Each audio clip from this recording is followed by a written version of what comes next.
श्री गणेशाय नमः। श्री सरस्वत्यै नमः।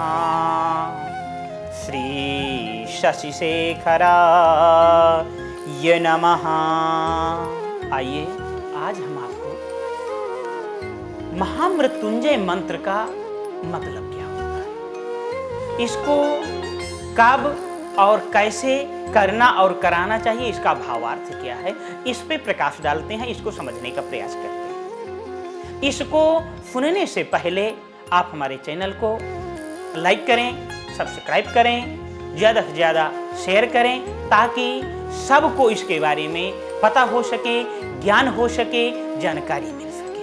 ओम ह्रौं ओम जूं सः ओम भूर्भुवः स्वः ओम त्र्यंबकं यजामहे सुगंधिं पुष्टिवर्धनम् उर्वारुकमिव बन्धनान् मृत्योर्मुच्छीयमामृतात्। इस मंत्र का भावार्थ यह होता है, ये तो संपुट हैं, प्रणव हैं। जितने आप प्रणव बोलेंगे वो प्रणव भगवान से आपके तार को जोड़ता है, इसलिए हम प्रणव का उच्चारण करते हैं। ओम ऐसे शब्द का उच्चारण हम करते हैं। ओम में तीनों देवताओं का आवाहन, यदि आपने ओम बोल दिया तो तीनों देवताओं का पूजन, अर्चन, वंदन हो जाता है।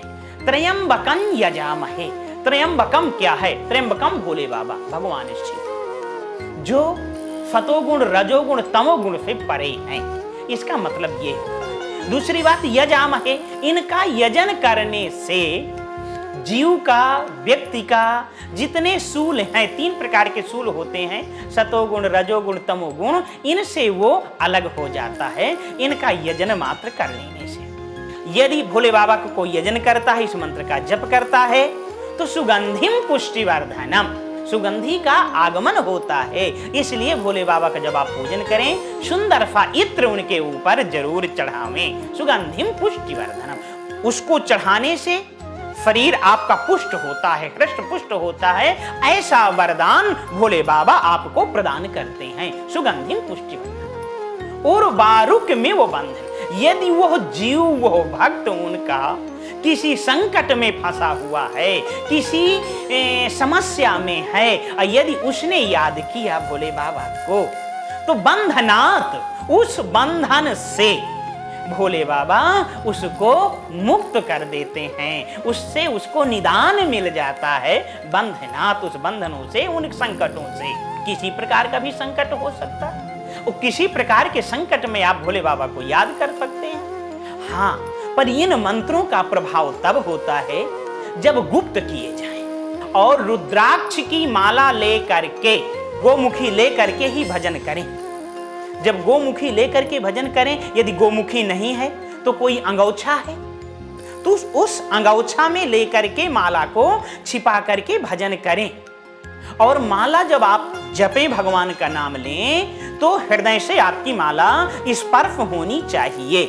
इस मंत्र का यह प्रभाव, हृदय का मतलब क्या है? हृदय में परमात्मा का वास है, और वो परमात्मा से जब आपका माला स्पर्श होता है, तो परमात्मा उस आवाज को अवश्य सुनते हैं, और आपके ऊपर आए हुए भारी से भारी संकट, भारी से भारी रोग, तंत्र मंत्र को यह मंत्र करने से और करवाने से समाप्त हो जाते हैं, दूर हो जाते हैं। इसलिए हम इस मंत्र का जप करते हैं और कराते हैं। दूसरी बात, श्रावण मास में तो इसका बहुत ही महत्व है, पर किसी मास में भी कर सकते हैं, आप जप करा सकते हैं, पूजन कर सकते हैं भोले बाबा का, घर में भी पूजन कर सकते हैं। हाँ, पर घर में बड़ी मूर्ति नहीं होनी चाहिए, इस बात का विशेष ध्यान देना चाहिए कि छोटी सी अंगुष्ठ मात्र मूर्ति हो, उसमें रखिए माणिक्य के शिवलिंग, इनको रखिए, और रख करके